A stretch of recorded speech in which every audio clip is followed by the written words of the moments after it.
Policial militar reage a assalto e atira em criminoso. O comparsa dele conseguiu fugir. O PM estava de moto quando foi abordado pela dupla. Lancha e carro de luxo. Integrantes de uma quadrilha de tráfico de armas e drogas ostentavam a riqueza do crime nas redes sociais. 15 suspeitos foram detidos. O grupo também vendia cocaína em faculdades particulares e na Universidade Federal do Espírito Santo. Caminhões roubados são encontrados em galpão na Serra. Estavam em processo de desmanche. O homem suspeito de encomendar o roubo foi detido e a adulteração de veículos era tão precisa que só mesmo com uma perícia para identificar a mudança. Imprópria para banho. Nível de poluição na praia de Camburi está 3 vezes pior que na análise anterior. A recomendação é não entrar na água. Estão na cadeia suspeitos de roubo a pedágio em Guarapari. Os detidos também têm envolvimento em assassinatos em Viana. Se deu mal, bandido tenta assaltar sorveteria pela 2ª vez e acaba esfaqueado pelo atendente. Ataque de abelhas. Moradora de Cariacica tem a casa invadida por um enxame. Desesperada, se arriscou para matar os insetos. Um perigo. A gente volta em 1 minuto.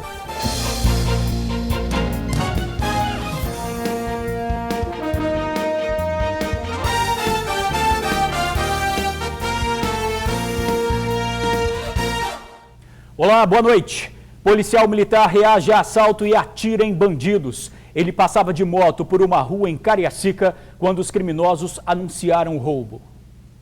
O policial militar de 47 anos reagiu e atirou em um dos bandidos.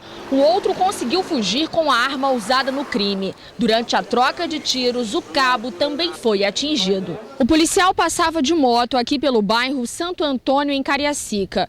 Como vocês podem ver, o local não tem muito movimento não, é cercado por fazendas. Nisso que ele vinha de moto, 2 homens a pé seguiam na mesma direção.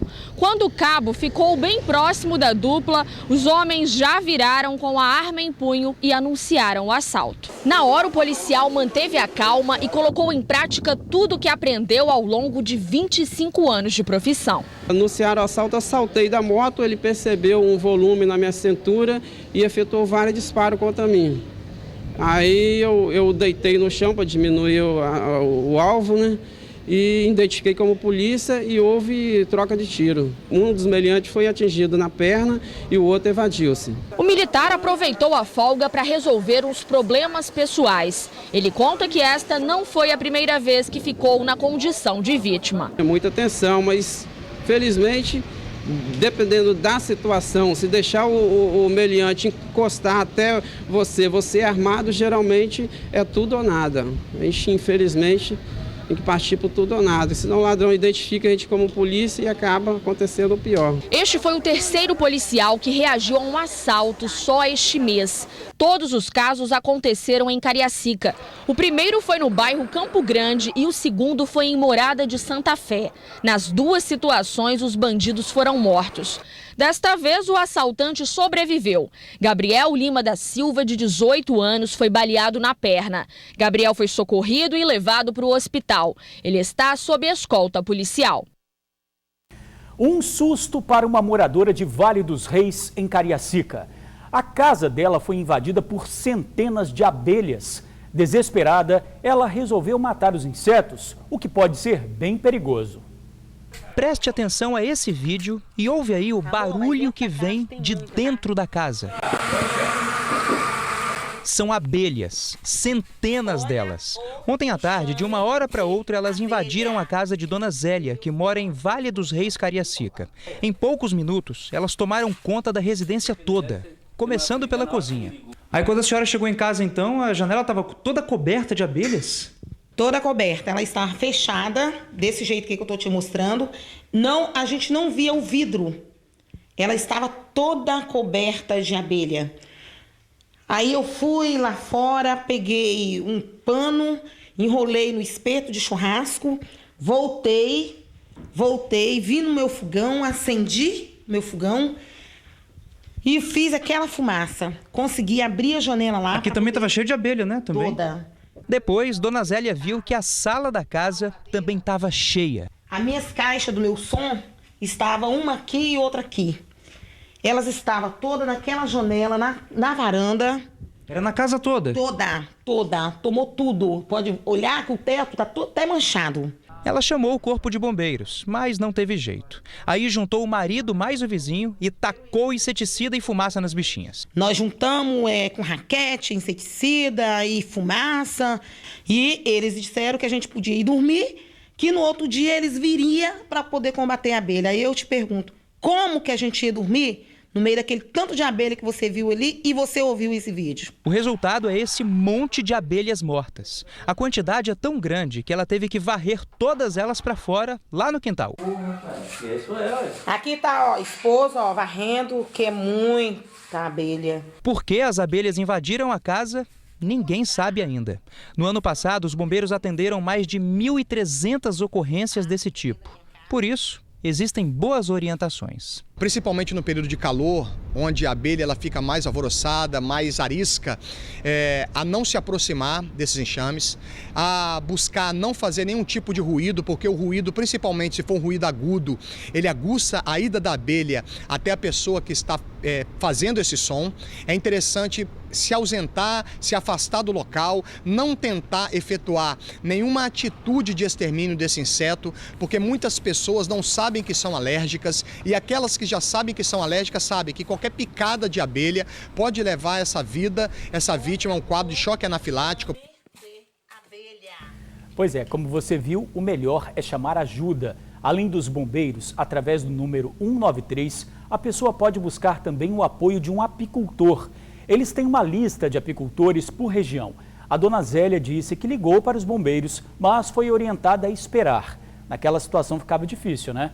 A assessoria dos bombeiros informou que vai apurar por que a ocorrência não foi atendida. Suspeitos de participar de uma mega quadrilha de tráfico de armas e drogas são detidos. O grupo era tão organizado que tinha até gerentes regionais. Um deles seria o responsável por vender drogas em faculdades particulares e também na UFES. O bando ostentava a riqueza do crime nas redes sociais. Brian Lírio Deolindo, de 24 anos, é apontado pela polícia como líder da quadrilha. Ele publicava na internet fotos ostentadoras. Nesta, Brian aparece em uma lancha, junto com outros 2 membros do grupo. Os rapazes, identificados pela polícia como Elzo de Souza Campos, de 29 anos, e Rafael Jefferson Domingo dos Reis, de 26, também foram presos. A polícia identificou pelo menos 17 participantes do grupo. 15 foram presos. A maior parte foi surpreendida pela polícia hoje pela manhã. Foi durante uma operação realizada por policiais do Núcleo de Repressão às Organizações Criminosas, o NUROC da Polícia Civil. De acordo com as investigações, a quadrilha agia nos municípios de Serra, Aracruz, Ibiraçu e João Neiva. Ainda segundo a polícia, cada membro da quadrilha tinha uma função definida. Podemos dizer que nós tínhamos 3 grandes chefes e os outros que foram presos hoje seriam gerentes regionais. Nós tínhamos um gerente de Aracruz, um gerente de Serra, um gerente de Colatina. Então, assim, cada um com a sua função bem definida. A quadrilha é acusada de vender armas, drogas e munições em várias cidades aqui do estado. Edmar Brandão Moreira, de 29 anos, seria responsável por vender cocaína em universidades da Grande Vitória, inclusive a UFES. Eles trabalhavam com o que a gente pode chamar de macrotráfico, que é um tráfico maior.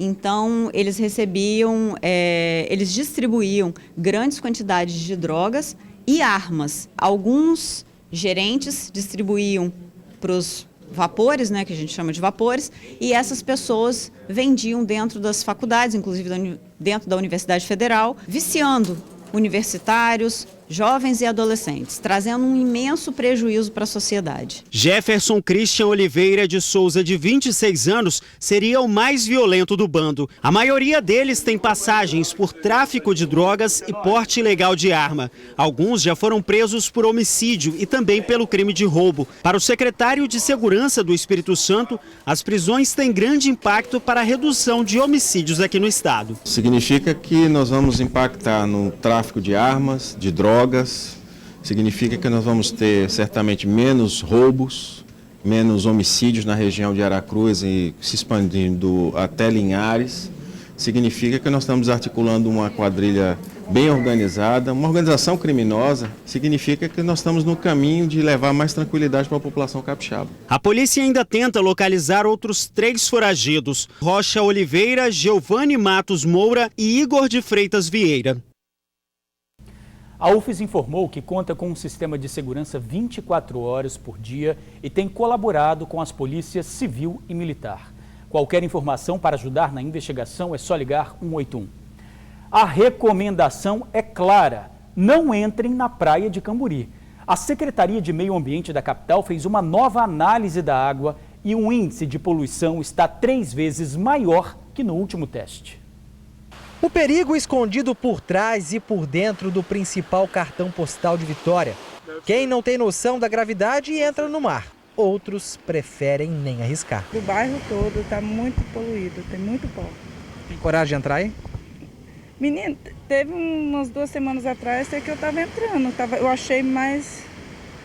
Estava menos sujo. Mas hoje... Hoje não tem coragem não. Será que a poluição está também atingindo os peixes? Eu acostumado a frequentar a praia, eu tomava banho todo dia. Hoje eu não me atrevo a fazer isso. Por quê?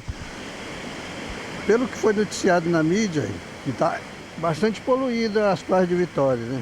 Resultados de análises recentes comprovaram que em alguns pontos da praia de Camburi, o nível de contaminação por cloriformes fecais está 3 vezes acima do normal. Esta é a pior situação dos últimos anos. O esgoto despejado no mar vem de Vitória e principalmente da Serra. Quem joga esgoto Camburi hoje?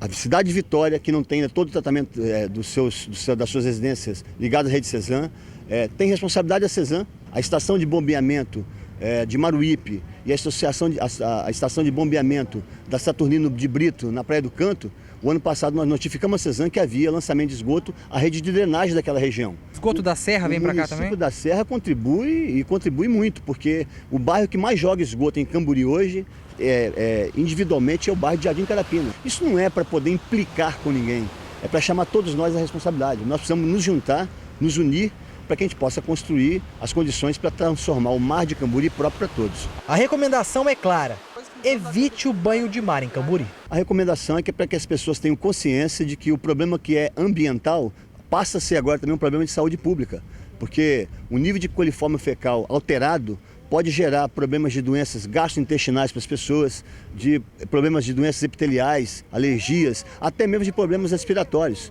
São os pneumologistas que fazem isso, os alergistas, enfim. A gente sugere e orienta que não usem o mar. A Cesan informou que trata todo o esgoto que é devolvido ao meio ambiente. Alega que os casos que o secretário citou foram notificações feitas em 2014 e 2015 que não influenciavam na poluição da Bahia. A Prefeitura da Serra afirma que o serviço de coleta, tratamento e destinação final do esgoto já está em andamento. Mais de 1.000 empresas e moradores foram notificados para fazer a ligação à rede. Está na cadeia o suspeito de encomendar roubo de caminhões. De acordo com a investigação, ele adulterava totalmente o veículo roubado e revendia. Em muitos casos, só mesmo uma perícia especializada para identificar a modificação. Um dos veículos foi encontrado em um galpão no bairro São Diogo 1, na Serra. No local também foram encontradas ferramentas e peças soltas. O caminhão-baú roubado no Rio de Janeiro no início deste mês já estava em processo de adulteração. O outro veículo roubado, um caminhão-pipa, foi encontrado no areal de uma empresa em Carapina, também na Serra. O cavalinho já tinha sido totalmente adulterado. Placas, vidros e numeração de chassi. Será necessária perícia para descobrir as características originais do veículo. A investigação comandada pela Delegacia de Furtos e Roubos de Veículos de Vitória foi iniciada há cerca de 2 meses, após vistorias em caminhões roubados e recuperados. A polícia percebeu que muitos deles possuíam marcas de adulteração e placas clonadas. As informações levaram a polícia até José Carlos Salles de Oliveira, de 59 anos. Vendedor de caminhões, conhecido no mercado há mais de 10 anos, Carlinhos Pitu já foi preso por receptação e formação de quadrilha. Além disso, possui inúmeras ocorrências policiais contra ele relacionadas a ameaças durante negociação de veículos. É o tipo de criminoso que fomenta toda a atividade aí de furto e roubo de veículos. É um veículo que normalmente não vai ser recuperado, não vai ser abandonado. Esse veículo está adulterado, então normalmente a polícia não vai encontrar ele abandonado. Ele provavelmente vai estar na mão de um terceiro, até de boa fé, né?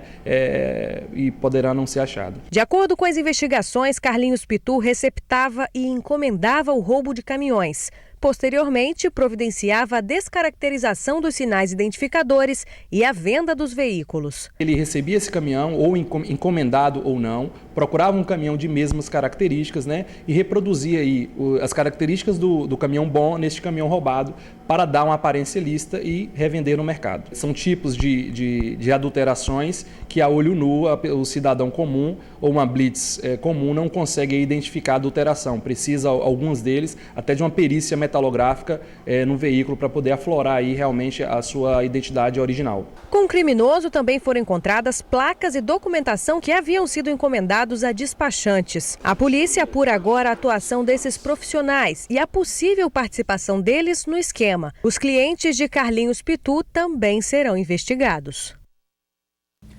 Em Guarapari, um bandido tentou assaltar a sorveteria pela segunda vez e foi surpreendido pela reação do atendente. O criminoso já tinha roubado dinheiro pela manhã e resolveu voltar à tarde para pegar mais um pouco. Só que o atendente, que tinha sido agredido pelo assaltante, decidiu reagir e entrou em luta corporal com o rapaz. Marcos de Oliveira, de 25 anos, levou 2 facadas, uma delas no peito. Ele foi socorrido pelo SAMU e, de acordo com moradores, é usuário de crack e suspeito de vários furtos. Olha, vale lembrar que em casos assim, reagir pode ser bem arriscado. Estão na cadeia 2 suspeitos de assaltar pedágio de Guarapari. Eles também são investigados por assassinatos em Viana. Gabriel Dupic, de 19 anos, e Wellington Alves, de 23, foram presos em Viana. Tudo indica que a dupla tem envolvimento no roubo ao pedágio da BR-101 em Guarapari. O crime aconteceu no final do ano passado. As investigações também apontam que os dois participaram de um assalto ao pedágio da Rodossol em janeiro deste ano. Na ocasião, os criminosos chegaram a trocar tiros com a polícia durante a fuga. 21 dos R$24 mil roubados da Praça do Pedágio foram recuperados, mas na época ninguém foi preso. As prisões de hoje são resultado de uma operação que mobilizou a Delegacia de Crimes contra a Vida de Viana, a Delegacia Patrimonial de Guarapari e a Polícia Rodoviária Federal. A Polícia Civil investigava um assassinato que aconteceu em maio do ano passado. Quando o inquérito sobre o caso foi concluído, 9 mandados de prisão foram expedidos. Dos 9 suspeitos, 2 também estavam sendo procurados pelo roubo à Praça do Pedágio da BR-101 em Guarapari. Por isso, a operação foi feita em conjunto. Na terça-feira, outro suspeito já tinha sido preso por envolvimento nos 2 roubos. Um adolescente de 17 anos que também teria participado das ações ainda não foi apreendido. A seguir, lembram do homem que espancou e matou uma gata a golpes de enxada? Ele vai pagar uma multa. Os detalhes já já. O homem que espancou e matou uma gata em Vitória foi condenado a pagar uma multa. O crime foi em julho do ano passado e foi flagrado por uma moradora do bairro Mata da Praia. O homem espancou o animal a golpes de enxada. A justiça determinou que ele pague uma multa de R$ 2.640 por abuso e maus tratos. Para a Associação de Protetores de Animais, um valor baixo, mas que ainda assim significa uma vitória. O dinheiro deverá ser depositado numa conta corrente vinculada à vara de execuções penais. E a gente fica por aqui. Obrigado pela companhia, uma boa noite e até amanhã.